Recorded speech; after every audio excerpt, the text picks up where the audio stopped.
যে সমাজে বয়োজ্যেষ্ঠরা শ্রদ্ধা পায় না, যে সমাজে ছোটরা স্নেহ পায় না, যে সমাজে সমবয়সীরা বন্ধু হতে পারে না, যে সমাজে সত্য কথাকে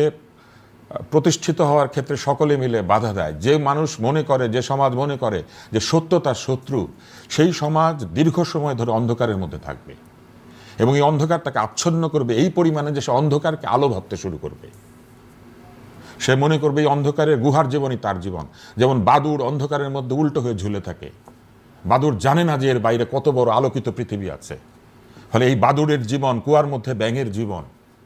এই জীবন যে জীবন সত্যকে ভয় পায়, এই জীবন যে সত্যবাদীকে আক্রান্ত করে,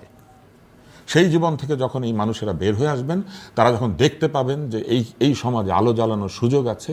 তখনই বাংলাদেশ বদলাতে শুরু করবে। আমি মনে করি না যে বদলের জায়গা বন্ধ, কিন্তু আমি মনে করি যে মেঘ আমাদের আকাশে আছে, এই মেঘের পরে যে রংধনু আছে, সেই রংধনুকে আনার জন্য আমাদের বৃষ্টি চাইতে হবে এবং সেই বৃষ্টি হচ্ছে গণতন্ত্র, সেই বৃষ্টি হচ্ছে নির্বাচন।